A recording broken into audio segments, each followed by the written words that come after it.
आदाब। आज हम बनाएंगे तिल की चिक्की।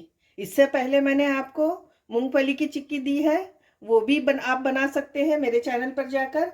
और आज आप देख लेंगे किस तरह से बहुत ही आसान तरीके से कैरेमल की हुई चिक्की किस तरह से बनती है और बहुत ही मज़े की बनती है। ज़्यादा चीज़ भी नहीं लगती है, झटपट से बन जाती है। तो चले देख लेते हैं।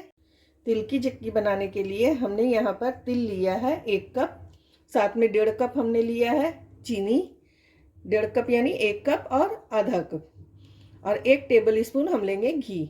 बस, ज़्यादा कोई चीज़ की ज़रूरत नहीं है। यहाँ पर मैंने एक पैन ले लिया है, पैन को मैंने अच्छे से गर्म कर लिया है। अब गैस की फ्लेम को हम लो करेंगे और लो फ्लेम में हमें इस तिल को धीरे धीरे भूनना है। ज़्यादा हाई फ्लेम पर नहीं भूनेंगे वरना तिल जो है जल जाएगी और इसमें कड़वाहट आ जाएगा। तो लो फ्लेम पर हम इसे धीमे धीमे आंच पर जब भूनेंगे तो ये हल्की हल्की खुशबू भी देने लगेगी और ये फूली फूली सी हो जाएगी। बहुत अच्छे से रोस्ट हो जाता है। आप ज़रा सा ध्यान देंगे तो आपका तिल भी बहुत अच्छे से इस तरह से रोस्ट हो जाएगा। तो धीमी आंच पर हमें रोस्ट करना है, 3 से 4 मिनट लगेगा, बस फटाफट ये हो जाता है। पहले से तिल जो है हल्का हल्का भून रही है और इसका हल्का हल्का कलर भी चेंज हुआ है, साथ में ये फूली फूली सी लग रही है। बस 1 मिनट हम और इसी तरह से भूनेंगे। तिल हमारी अच्छे से भून चुकी है और देखें अब ये इसका कलर भी चेंज हो गया है और जली भी नहीं है। बस इसी तरह का हमें चाहिए था। अब हम गैस की फ्लेम को ऑफ करेंगे और इसे ठंडा कर लेते हैं। अब यहाँ पर मैंने वही पैन ले लिया है। अब उसमें हम डालेंगे इस तरह से ये चीनी, 1 कप हमने डाल दी और साथ में हम डालेंगे ½ कप। इस तरह से हम चीनी डाल देंगे।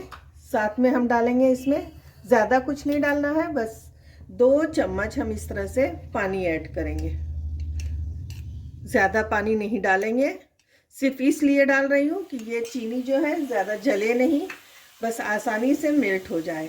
और गैस की फ्लेम को हम लो रखेंगे और लो फ्लेम पर हमें चीनी को अच्छे से मेल्ट कर लेना है।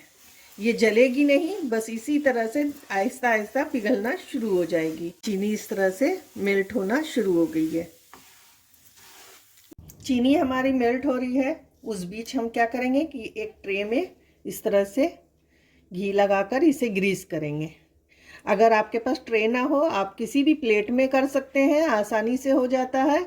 या आपके पास ढक्कन को आप उलट कर भी कर सकते हैं। इस तरह से ग्रीस करके तैयारी कर लें। जो भी चीज़ आपके पास हो, बटर पेपर हो या आप एल्युमिनियम फॉइल के ऊपर भी कर सकते हैं। जिस चीज़ पर आप चाहें आसानी से कर सकते हैं, लेकिन उसके ऊपर आप इस तरह से घी लगा लें। अगर घी ना हो तो आप ऑयल लगा सकते हैं, लेकिन ऑयल से क्या है कि थोड़ा सा हल्का सा स्मेल टाइप का हो जाता है, तो इसलिए हम यहाँ पर घी लगाकर इसे ग्रीस कर लेते हैं।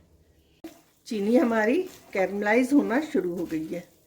अब इसको इसी तरह से चलाते हुए हम अच्छे से मेल्ट कर लेंगे।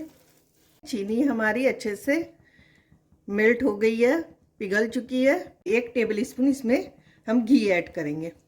इससे हमारी चिक्की जो है एकदम सॉफ्ट बनेगी, बहुत ही मज़े की। अब देखें चीनी एकदम लगभग तैयार हो गई है। अब इसमें हम थोड़ा थोड़ा करके सारा जो हमने तिल रखा है वो ऐड करेंगे और गैस की फ्लेम को हमें अभी लो रखना है और लो फ्लेम पर हम इस तरह से थोड़ा थोड़ा करके ऐड करते जाएंगे और इसे मिक्स करते जाएंगे। ये देखें बहुत अच्छी चिक्की बनकर तैयार होगी। अगर आपसे हैंडल ना हो तो गैस की फ्लेम को आप ऑफ भी कर सकते हैं। सभी तिल को हमने अच्छे से मिक्स कर लिया है। देखें अब ये तैयार है। जिस ट्रे को हमने ग्रीस किया है बस उसी में हम डाल देंगे और ये काम हमें बहुत ही जल्दी जल्दी करना है, ज़्यादा टाइम नहीं लगाएंगे। अगर आपके से नहीं हो रहा है तो आप किसी एक को साथ में ले लें ताकि वो आपकी हेल्प कर सके, वरना आपको जल्दी जल्दी करना होगा। ये अभी हल्का सा गर्म है, इसी वक्त हम इसमें कट लगा लेते हैं, वरना ये ठंडा होने के बाद जो है अलग अलग शेप का होने लगेगा। अगर आपको किसी भी शेप का खाना है तो आप कट कर सकते हैं, बगैर कट किए भी रख सकते हैं, लेकिन अगर इस तरह से आप शेप देना चाहते हैं तो शेप भी दे सकते हैं।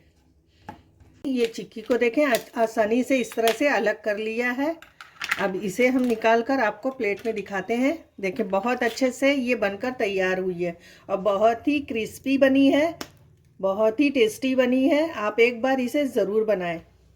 हमारी ये चिक्की दोनों तरफ से काफ़ी अच्छी बनकर तैयार हुई है, शाइनी हुई है और क्रिस्पी भी हुई है। आपको ये चिक्की कैसी लगी ज़रूर बताएं।